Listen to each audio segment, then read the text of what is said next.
What's going on, good people? Welcome y'all back to Send to You podcast. This is episode 4 of Send to You podcast, y'all. I'm so grateful to be here, and I thank God every day for allowing me to be in a space where I'm able to do this and share and heal and love and allow us to learn from each other and experience life together, y'all. So I'm gonna take y'all on a journey. So y'all, today, episode 4 again. Oh my God, Send to You podcast, y'all. So today we're gonna be talking about crying. So crying for me is a thing that I just do, right? Meaning in a sense of like, if I'm going through something, or if I'm in a space of gratitude, or like there is a lesson that needs to be learned that God's trying to show me, I tend to, cry and show my emotions. Okay, so I'm gonna just look up. So I did some research, and according to Healthline, it's okay to cry. It may even be beneficial to you. If you feel the need to cry, don't hold back your tears.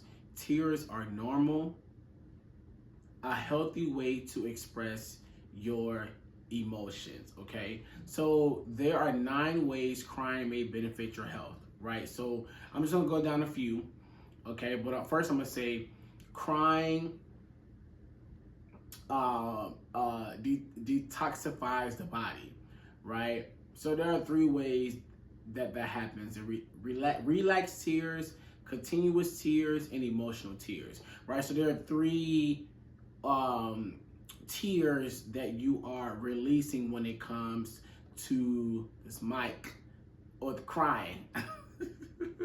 So there are 9, right? So I'm gonna just read just a few according to Healthline.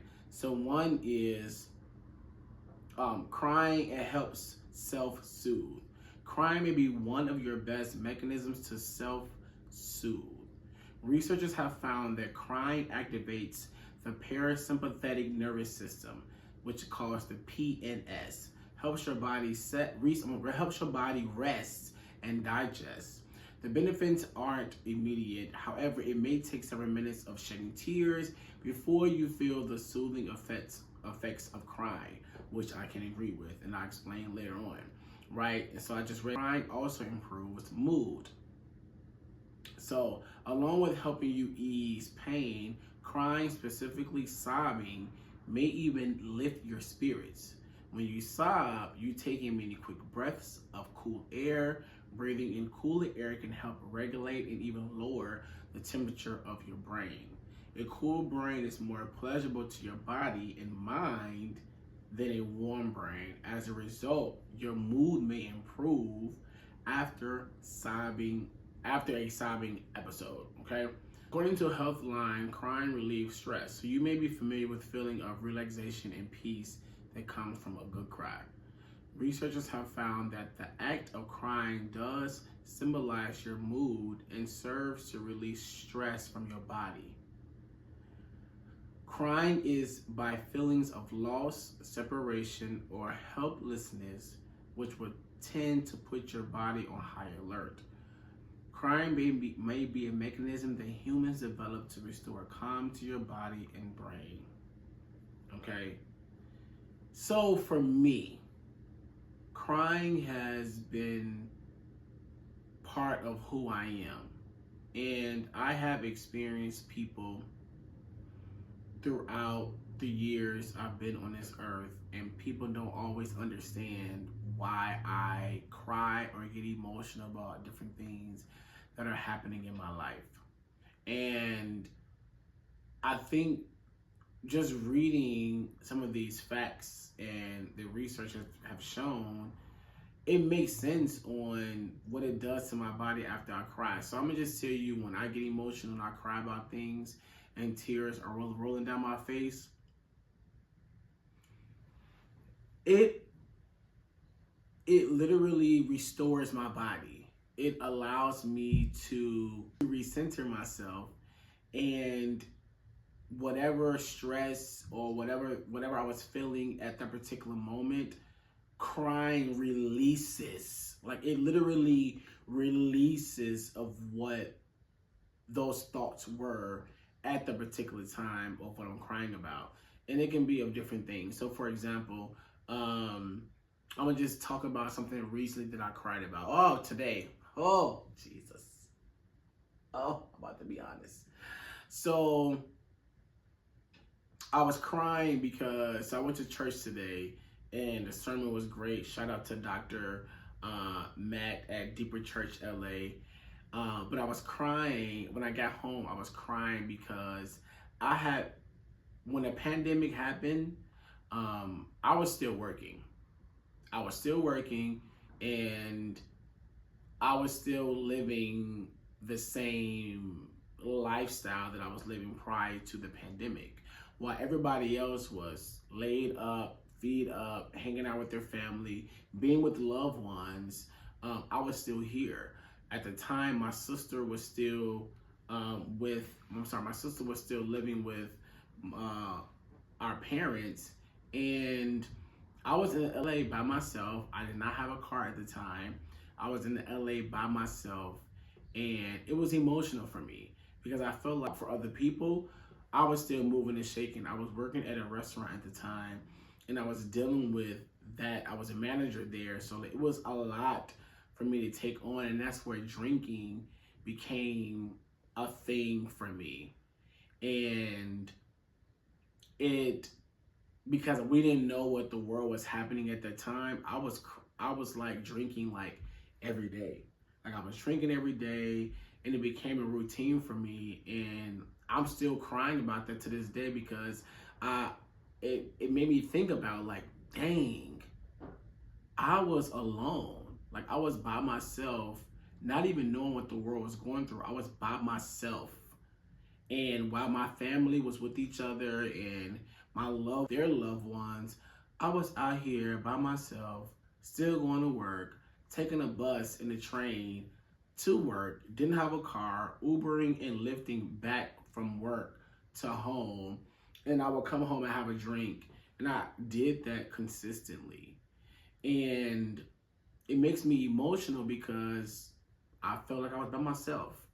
And so when I left church today and I came home to literally set up for this video, I got emotional and I called two friends of mine who I love deeply and dearly, and I appreciate their support.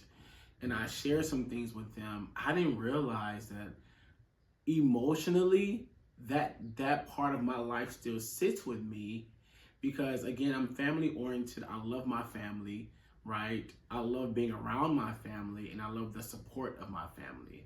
And at that time, it wasn't like I had a whole bunch of friends who was my support system. So I was literally in that journey of my life by myself. So today I got so emotional and I cried so hard about it. And after me crying about it, like I feel so much better because whatever I was holding on to, I literally released it today. And I made a decision to say to myself, I'm not holding on to what allowed me to drink every day during the pandemic, right? I can literally let that go. And I let it go. Like I'm letting it go today.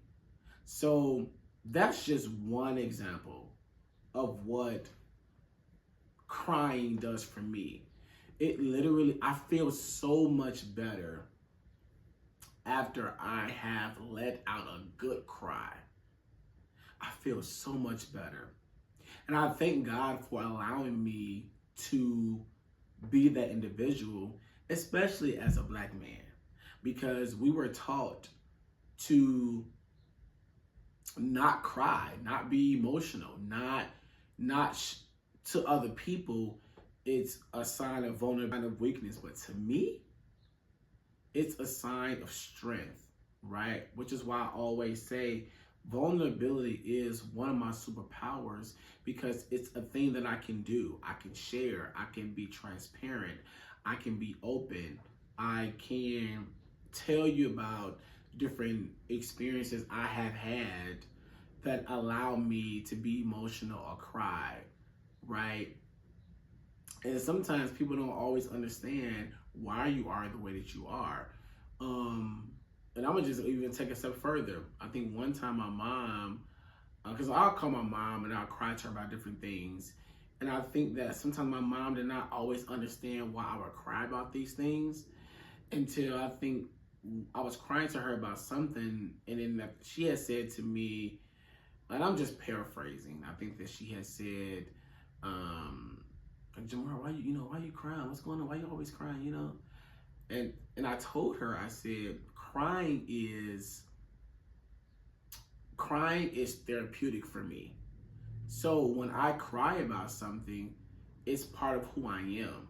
And when I told her the reason why I cry about stuff, she hasn't brought it up since then. My mom hasn't brought it up since then because sometimes you have to explain to people, even your parents, on why you move the way that you move. And sometimes your parents always understand why God created you in the way that He created you. And I do feel like God created me in a space where, again, vulnerability is my superpower, right? If I'm going through something and I want to cry about it, it's a release for me, right? It releases the stress out of my body, out of my mind. So basically, according to a headline, everything that the facts that I spoke about earlier, it makes sense, right? At least for me, it makes sense on why I cry about different things and why after I cry, I feel so much better. Now I'm able to move on and do better because I release that stress out of my body and out of my mind. And going back to when it comes to Black men, we wasn't raised that way, right? We wasn't raised to be emotional because it's a sign of weakness. And I look at it as a sign of power. I look at crying as a sign of strength. I look at it as a sign of you sitting in your rawness, you sitting in your vulnerability, you sitting in you being authentic, right? So this message is from myself to anyone else, to any other Black man, to anybody who's experiencing emotions or crying or don't know how to convey those emotions. Make sure that, if I have to give advice, because I've been around people who did not understand why I was being emotional. I've been in relationships with people where they did not understand why I was emotional about certain stuff. Make sure you surround yourself around people who knows you enough and who understands who you are and accepts that part of you, right? And to know that vulnerability is a superpower because it's a thing that everybody can't do. So when you think of superpower, when I think of superpower, I think of my vulnerability because it is a thing that most Black men cannot do, right? I think my father, and shout out to my dad, because I think my dad, he's someone who has allowed me to be emotional and cry, because I'll call him and I'll be emotional to him, and he gets it and he understands. And I'm like, thank you, Dad, for allowing me to be emotional and share how I feel, and you just embrace me. Because the world and the society would make you feel like being emotional or crying about something is something negative and something bad, and it's not. So I just want to say that I thank you all for tuning in to Send to You podcast. This is episode 4, and I'm super grateful that God has allowed me to be in this space, to be vulnerable and open and share the gifts and the superpower that He has given me, to not keep it to myself and share with you all. So it's okay to cry. It's okay to be emotional. It's okay to share. It's okay to be vulnerable. It doesn't take away from who you are. And if you have anybody around you who's taken away from who you are, they do not need to be around you. So y'all, thank y'all so much for tuning in to Sent to You podcast. I am so excited for this episode, y'all. Like, subscribe, comment if this message has moved you, or maybe if you disagree, that's fine too. Put that in the comments as well, right? Because we all have our own journeys and we all have our own superpowers. I'm just able to tap into mine, and I can sit in mine, and I hope that you are able to tap into your superpower, and I hope that you can do the same thing. Y'all have a blessed week. Enjoy yourselves, and continue to spread love to others. Y'all, this is episode 4.